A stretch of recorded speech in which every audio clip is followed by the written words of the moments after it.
I met a TV reporter with a reserved demeanor through work, and after a brief romance, we got married.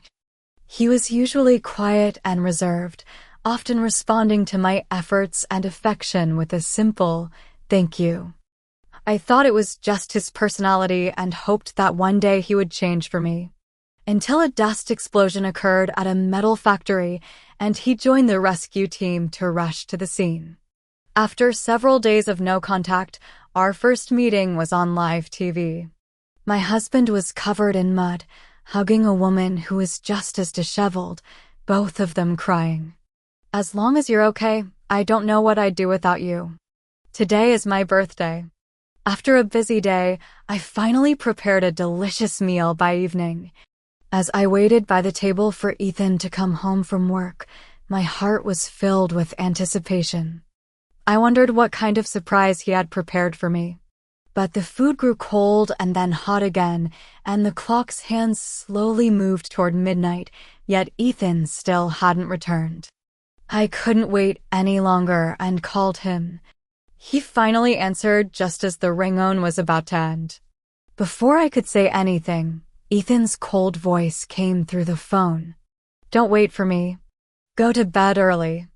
Then, before I could respond, he hung up. I felt a bit down, staring blankly out the window at the lights of the city. In previous years, Ethan hadn't prepared any romantic surprises for me either, but he would always make time to eat birthday cake with me. I sighed and told myself to understand the nature of his work. He was a TV reporter and had also joined a nonprofit rescue organization in his spare time. Once he gets busy, staying out late is nothing unusual. Thinking of this, I lit a candle and made a wish for the year. At midnight, I was woken up by the sound of noise in the living room. I turned on the light and saw Ethan packing his luggage. I rubbed my sleepy eyes and walked over to kiss his cheek. "Have you eaten dinner? I'll go make you some noodle soup." Ethan was shivering from the cold, probably having just come home. "Thanks, but really, there's no need to trouble yourself." He said this while continuing his packing without pausing. There was an explosion at a metal manufacturing company in the suburbs of Denver, Colorado. I requested time off from work and am heading out with the rescue team to assist. I realized he had already packed most of his protective and insulating gear, with only the lighting equipment still charging. Denver, Colorado is located in the mountainous region of the state, and the suburbs are even more rugged. A metal dust explosion could have severe consequences, and I could only imagine the scale of casualties and the difficulty of the rescue operation. I was worried about Ethan, but his duty as a journalist and rescue worker made it impossible for me to say anything to stop him. All I could do was help him prepare his supplies and see him off.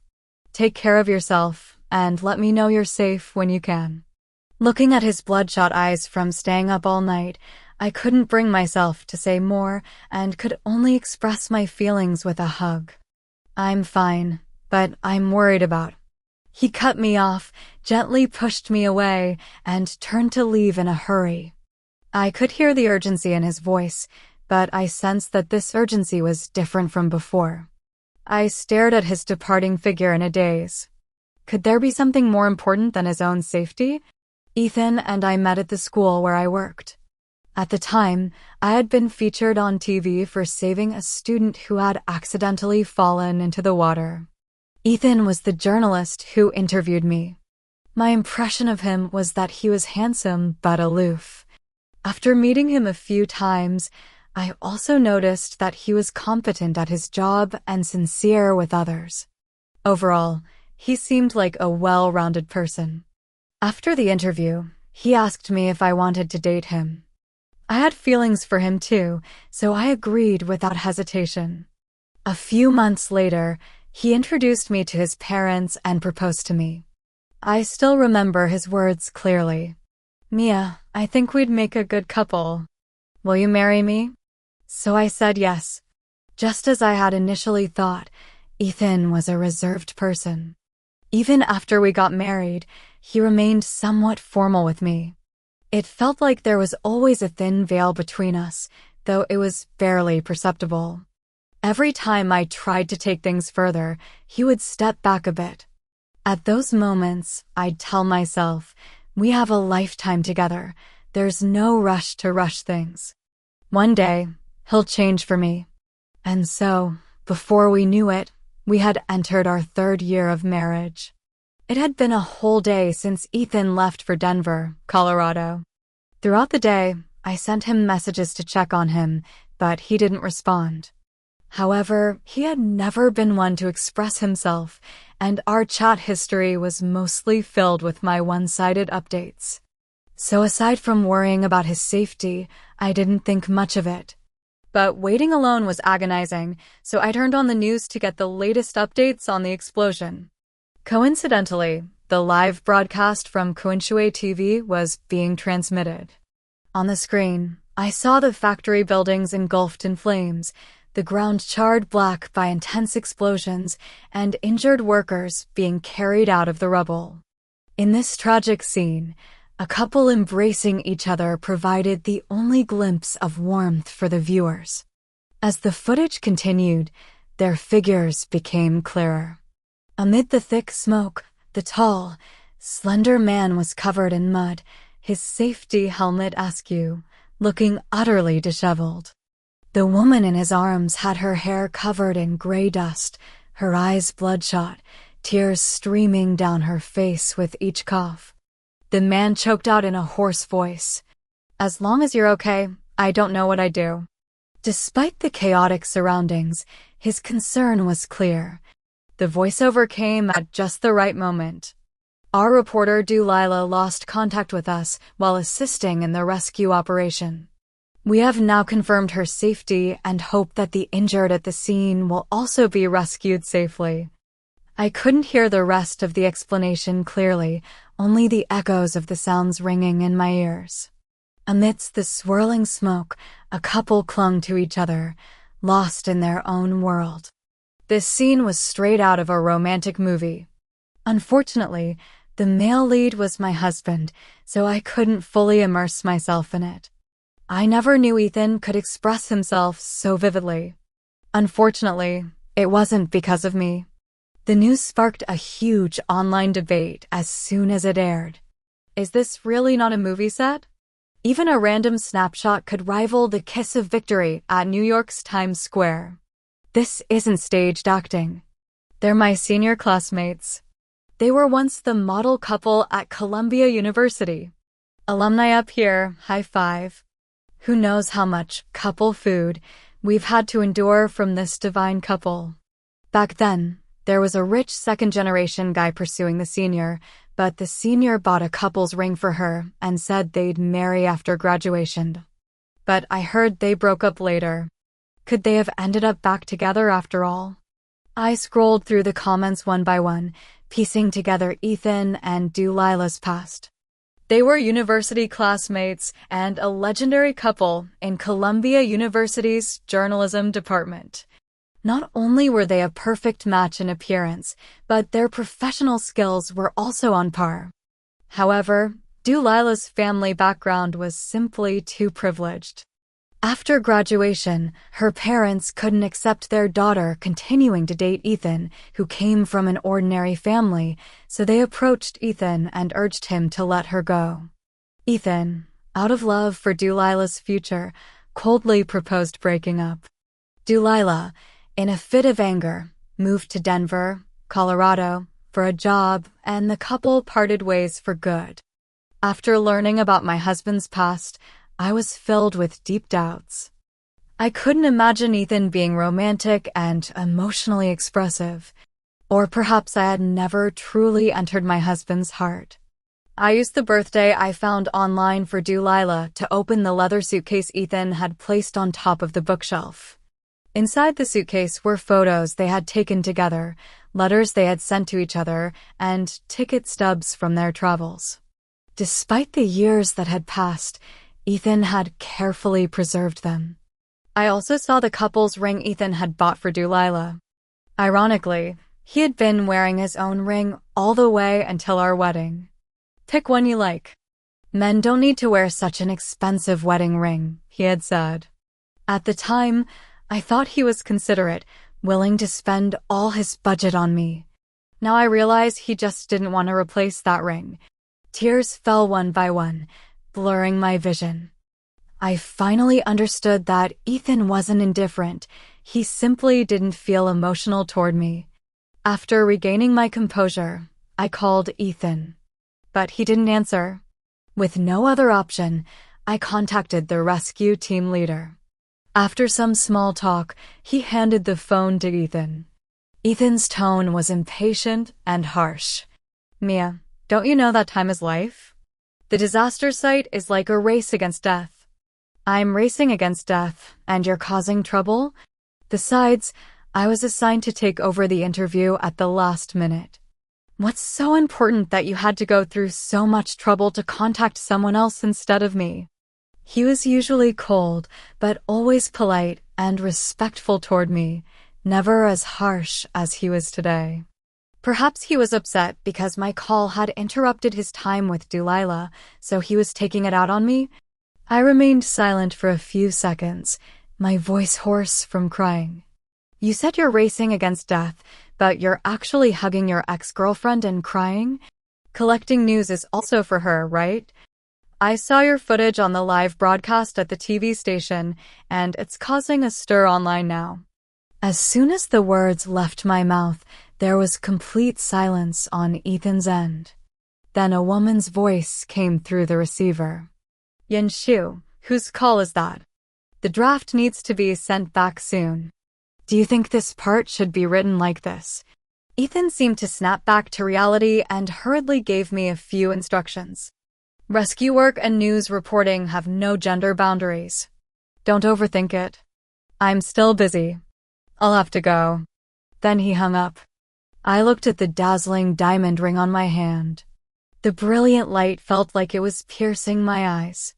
5 days later, Ethan finished his rescue mission. But during that time, he didn't contact me. It was the rescue team captain who informed me that the mission had been completed safely. Ethan didn't go home. He packed his belongings and rushed straight to his workplace. Worried that he didn't have any clean clothes, I went to the TV station. In the studio, Ethan and Delilah were wearing matching outfits, conducting a joint interview between two cities. Even from outside the glass door, I could sense the ease and chemistry between them. After the interview, I was about to knock on the door when I heard Delilah's voice. Yanshu, as a thank you for being my fashion advisor, how about I treat you to dinner at Applebee's tonight? Compared to the dignified smile she showed on TV, the carefree and playful Delilah looked even more beautiful and charming. Especially her clear and bright almond-shaped eyes, which seemed to hold the essence of autumn water, making one unable to resist feeling a sense of affection. Ethan gently tapped her nose with a loving smile. Lila, after all these years, your taste is still the same as when we were in college. If that's the case, why insist on staying in Denver, Colorado, instead of coming back? Hearing Ethan say this, Delilah lowered her eyes. I don't want to break up with you, but neither you nor my father will agree.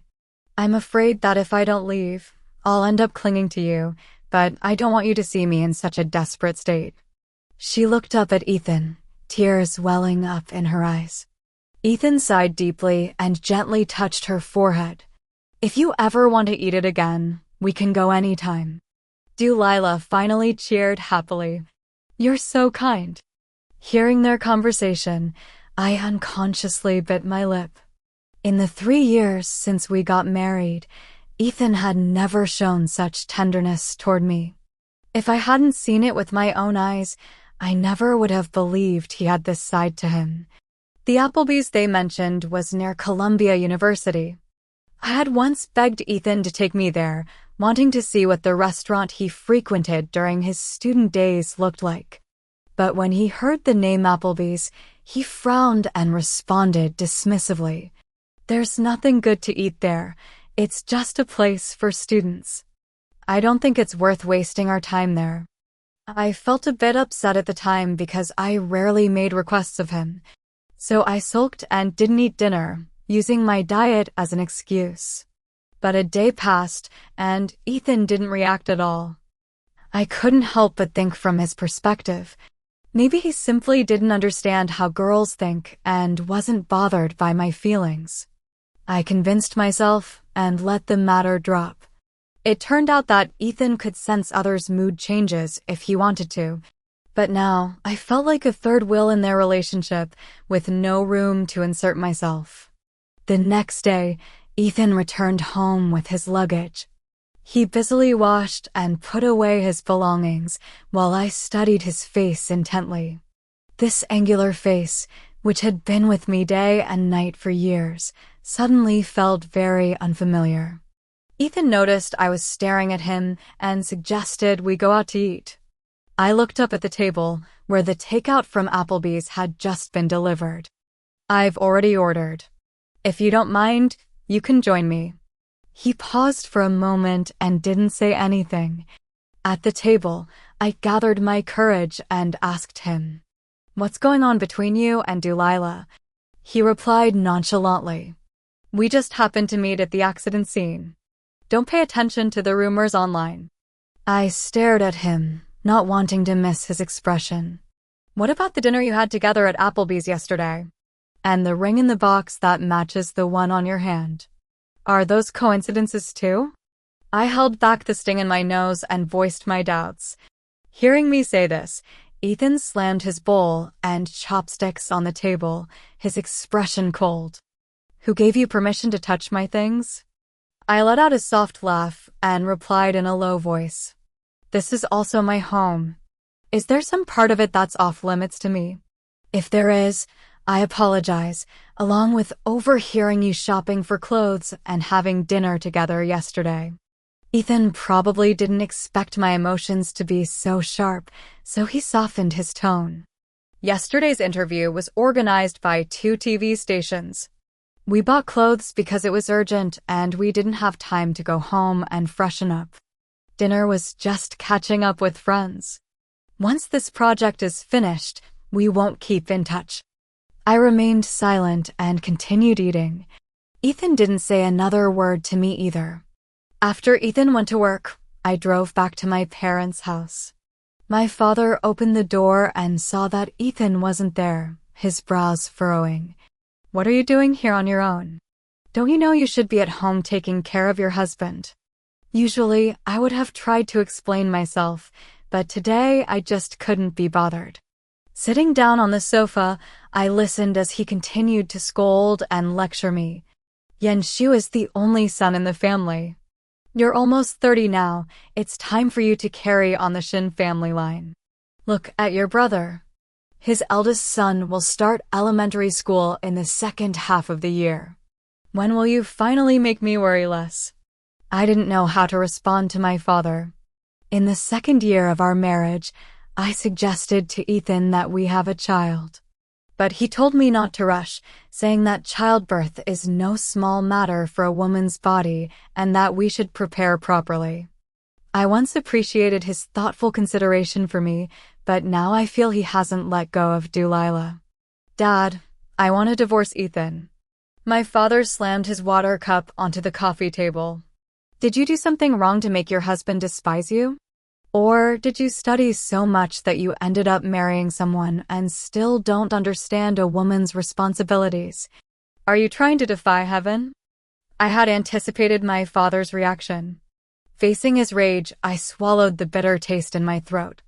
"Dad, I'll go back and think it over." "Think about what?" "I won't allow it. Yanshu is better than you in every way. You don't know how to appreciate your blessings and are so picky. It's only because he's well-mannered. Otherwise, in the past, you'd have been slapped several times." My father smoked and sighed repeatedly, then shifted the topic to praising my older brother. I knew I was cowardly, but I couldn't bring myself to stand up to him. My mother died during childbirth when I was born, leaving my father to raise my brother and me alone. He and my mother had been deeply in love, so my father resented my birth. On top of that, my brother had always been a source of pride for him, excelling in both his studies and his career. After graduating, he married a kind and virtuous woman, and a few years later, my nephew was born safely. In comparison, my father finds me, his ordinary daughter, even more displeasing. The only time he ever showed a rare smile of satisfaction was when he heard that Ethan had proposed to me. Unfortunately, Ethan doesn't consider me the most important person in his life either. I've never been the best choice in anyone's heart. In the days that followed, I stopped paying attention to Ethan and Delilah's relationship. Perhaps it was because of my father's advice, or perhaps it was because I trusted Ethan's character. I told myself that Ethan was well-educated and upright and wouldn't do anything to hurt me. Even if he cared about Delilah, it was probably just because of guilt. But I couldn't convince myself to be as considerate toward him as usual. There was now a gap in my heart. Because of our last unpleasant parting, Ethan had been more proactive toward me lately. I heard Applebee's has new dishes. Shall we go there today? I smiled indifferently. Let's not. It's too much trouble to go out. Ethan's expression darkened, and he opened his mouth but didn't say anything. I pretended not to notice. Actually, I wasn't against going out. But whenever I thought of Applebee's, I remembered how considerate and caring he was toward Delilah. The difference in how he treated me and Delilah was tormenting me. During my night run, Ethan followed me out the door. Usually, after work, he would stick to his routine as long as possible, but today he volunteered to come along. While crossing the street, he took my hand in the flow of traffic. I raised my hand and shook it off, a voice inside me screaming, "Stay away from me." Startled by my sudden action, Ethan looked at me in confusion. "Mia, what's wrong?" That's right, Ethan has always called me by my full name. No matter the situation, no matter if I call him husband or anything else. I once thought he was just too shy. But on that day at the TV station, I clearly heard him call me Lila. As I was lost in thought, Ethan took my hand again. This time, however, his focus was on my fingers. "Where's your wedding ring?" My face was a mix of disgust and struggle. It's just a meaningless matching ring. What's the point of wearing it myself? After saying that, I walked back on my own. I thought I couldn't pretend not to care about his indifference anymore. Every time I saw the wedding ring on my finger, I remembered the one Ethan had always worn. That was the matching ring he had with another woman. Ethan was getting more and more off-kilter. Our chat window no longer showed only my messages. In the past, I would have been overjoyed, celebrating that he had finally changed because of me. But now, I felt nothing. That evening, while watching TV, Ethan sat down next to me. The joint interview we did last time received a lot of attention from all sectors of society. The TV station is planning an internal celebration. Would you like to join me? I turned my head and stared at him intently. Is Delilah coming too? When he heard Delilah's name, his body stiffened for a moment. Yes, so I didn't want you to misunderstand. I lowered my head in thought for a moment before agreeing to go with him. When Ethan and I arrived at the celebration venue, many people had already taken their seats. Some approached us, chatting and asking Ethan to introduce me. "This is my wife, Mia." He gently wrapped his arm around my waist, and I greeted his colleagues politely amid their compliments. Out of the corner of my eye, I saw Delilah sitting not far away. Her face was pale, and the veins on her hand were slightly visible as she held her glass. After a brief speech by the leader, the guests began to mingle, and the celebration cake was distributed by the staff. Perhaps the relaxed atmosphere after drinking loosened everyone up, and one of Ethan and Delilah's junior classmates started talking more. This interview received so much praise, all thanks to the strong collaboration between the senior and the junior. In my opinion, the two of you are still as in sync as ever. It's a shame the senior is married, otherwise, this could have been another beautiful story. I felt awkward, but Ethan seemed even more flustered than I was. Let's not bring up the past today. I'll arrange a gathering for everyone to catch up another time. I shifted my attention to Delilah, whose eyes were red and whose hands kept rubbing her neck. Suddenly, she covered her mouth and rushed out of the banquet hall. Ethan hurriedly stood up, his napkin falling to the ground in a disheveled heap. I looked up at him, and his face was filled with guilt. Delilah is allergic to nuts. She probably didn't notice the almonds in the cake. I have some allergy medicine in my bag. I'll bring it to her and come back. Just as I suspected. I smiled and told him to hurry, speaking in a reasonable tone. All right, I'll wait for you to come back. As I had expected, by the time the celebration ended, Ethan hadn't returned.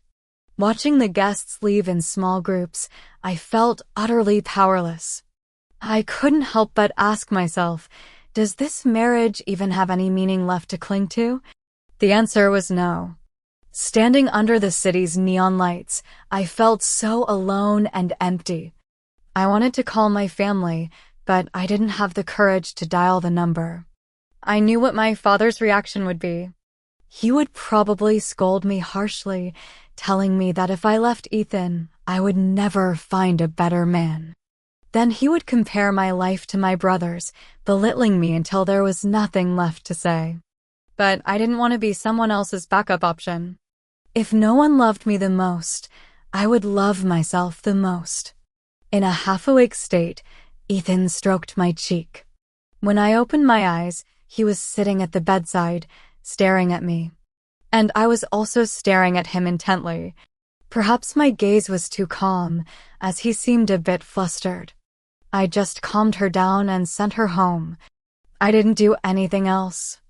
I curled my lips coldly. Really? But the eyeshadow and lipstick on his left shoulder seemed to mock me silently. I sighed slowly.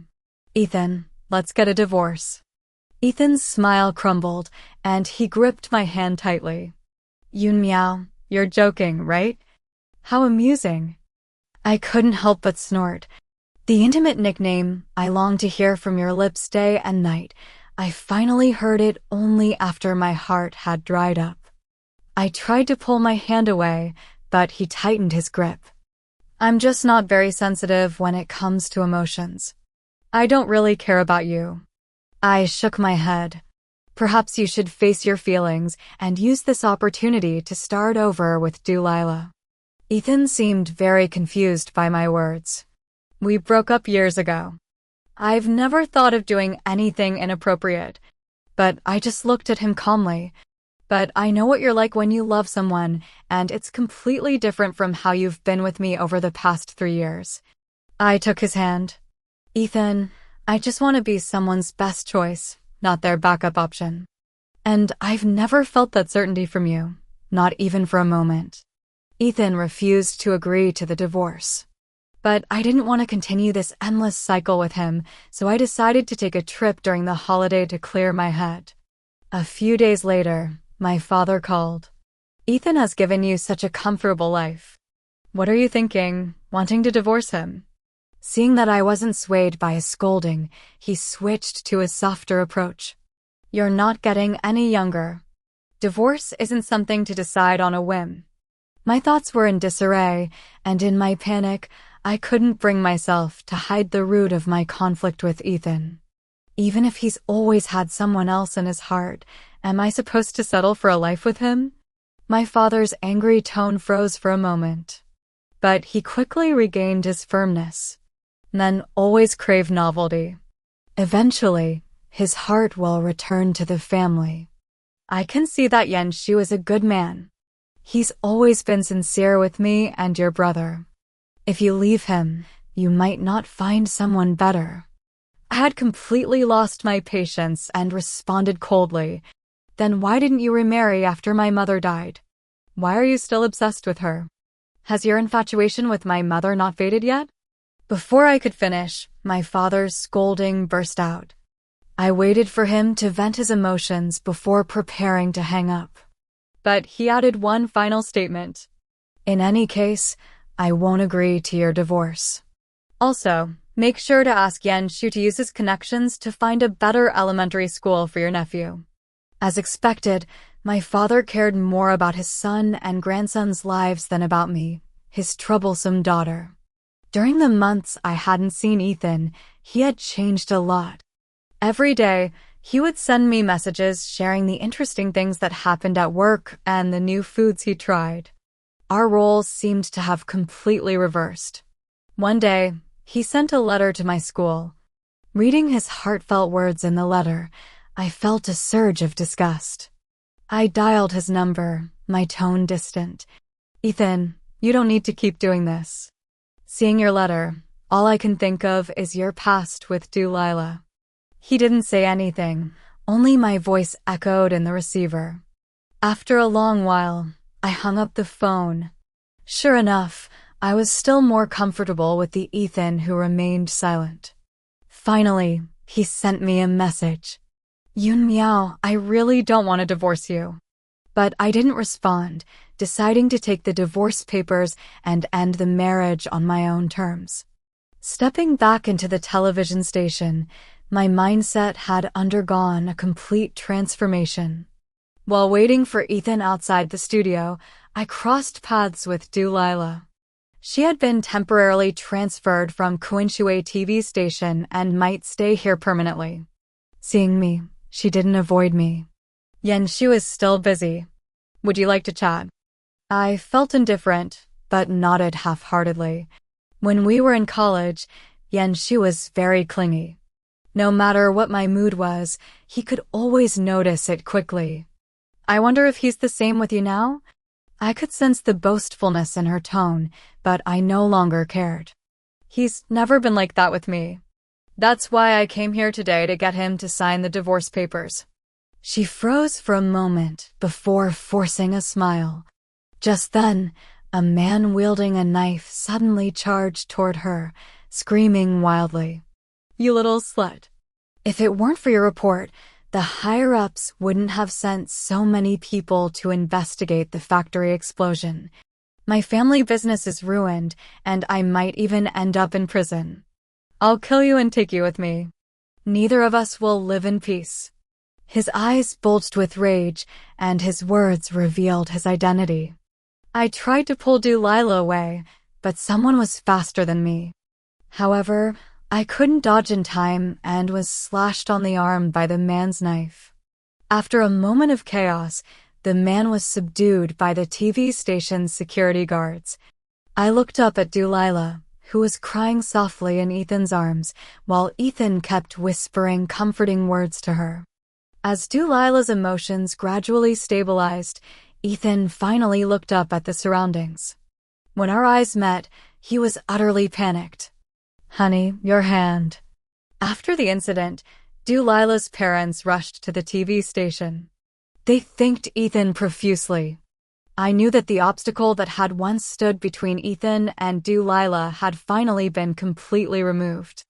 After getting my wounds bandaged at the hospital, I turned to Ethan, who was busy running around, and asked again. Even after all this, you still won't agree to divorce me? He stopped in his tracks at my question and spoke in a hoarse voice. I really didn't see you. Perhaps feeling that his explanation was too weak, he added. That man is the safety director of the metal factory. The explosion was reported by us, which caught the attention of higher-ups, and they will be held accountable. I remembered his face clearly, so when I saw him charging toward Delilah with a knife, I rushed forward without thinking. If I had seen you earlier, I would have protected you first. But I refused to be swayed by his words anymore and tore off his mask of hypocrisy. No, you rushed toward Delilah without hesitation because you only had eyes for her. I lowered my eyes and smiled, pulling out the divorce agreement from my bag. Just sign it, Ethan. Let's at least give our 3 years a decent ending."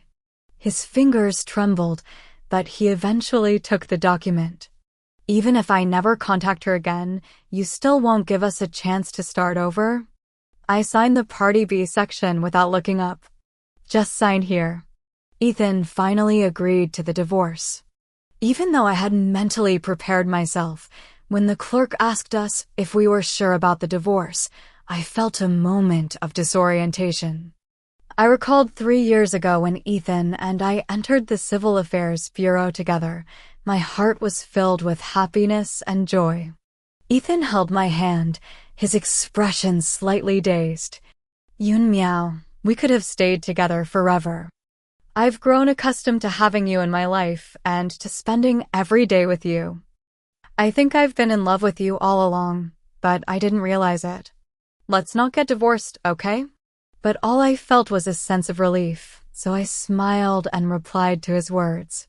"Ethan, you still don't understand. Belated affection is worthless." After divorcing Ethan, I threw myself into work.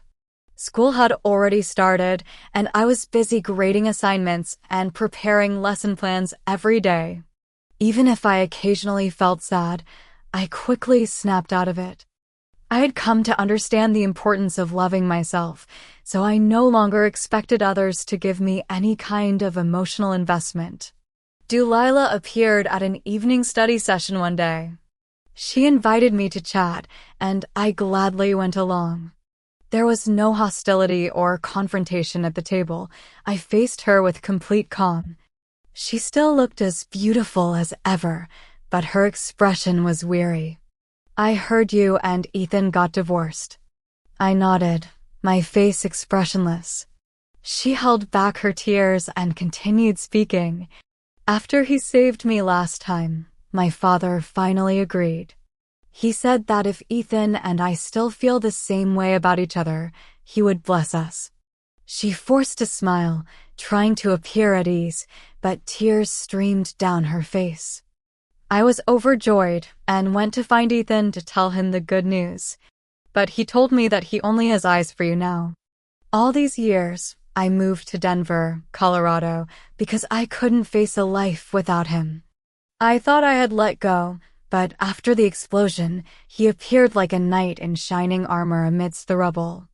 I know this is wrong, but I truly don't want to give him up. Looking at her reddened eyes, I felt a pang of sympathy. I handed her a tissue and spoke softly. "Once upon a time, you were the moonlight on the horizon, and I was the ordinary things on the wall. Later, I became the red rose outside the window, and you became the ordinary details on his clothes. Perhaps neither of us was at fault. The one who was wrong was Ethan himself."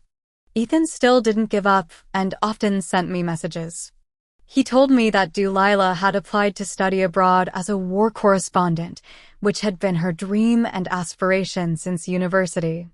I told my father that I had ended my marriage with Ethan, and he slapped me across the face, telling me to get out of his sight. But my brother caught up with me and handed me a thick stack of cash.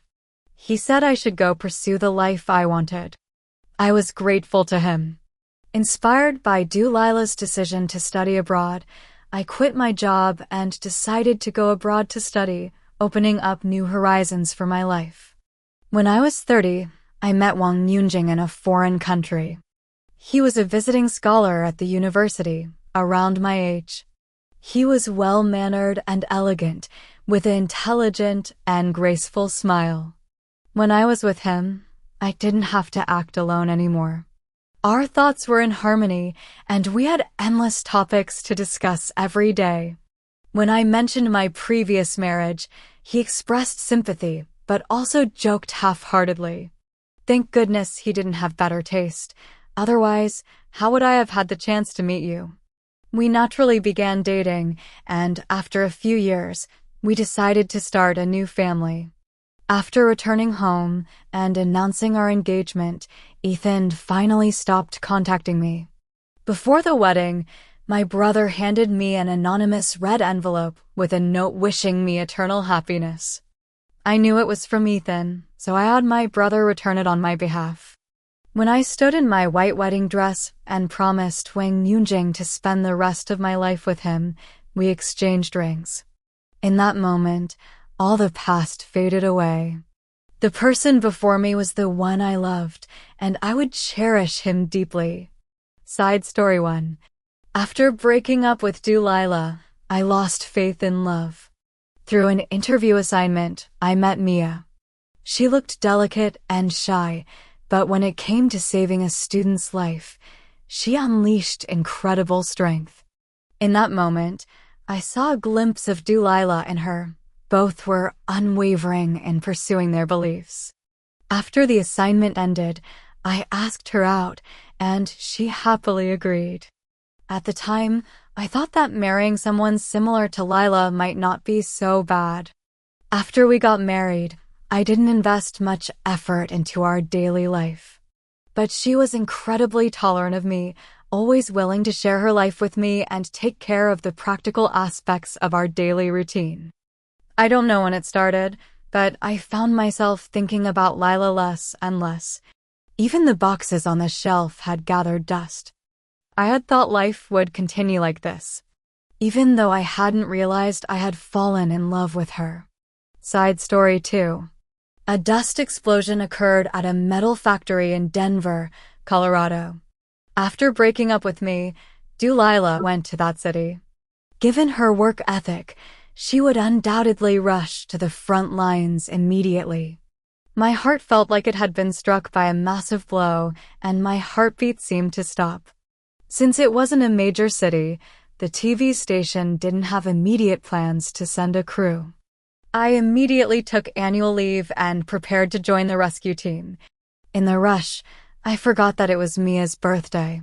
When I saw Delilah covered in dust and dirt amid the rubble, I couldn't contain my emotions and rushed forward to hug her. But I didn't expect the live broadcast to capture that moment. Mia was deeply upset after learning about my past relationship with Delilah. But I didn't care much, as nothing had happened between Delilah and me at that point. Side story 3. Mia didn't calm down as quickly as usual. I made an effort to reconcile by taking her to her favorite restaurant, but she was highly resistant, even stopping the constant messages she had been sending me daily. It wasn't until I noticed she had removed her wedding ring while we were out for a night run that I panicked. I tried to make amends, but no matter how hard I tried, it was all in vain. I want a divorce, Mia told me. Only then did I realize that she had always wanted a love that was entirely devoted to her. And I had already fallen deeply in love with her. I decided to do everything in my power to keep her, even if she stubbornly rejected my advances. But when I reflexively saved Delilah from a thug, resulting in Mia getting injured in front of me, I knew we had reached the end of the road. I agreed to her wish to divorce, and when I received the divorce certificate, my heart felt like it had been torn apart. After Mia left, Delilah came to find me, but I felt nothing toward her. Perhaps I had stopped loving her long ago. It was just the bitterness of the breakup that made me mistakenly believe she still cared about me as much as before. Unfortunately, I realized it too late. Epilogue 4. Mia went abroad to study. Years later, another person appeared in her life. I knew she had completely started a new life.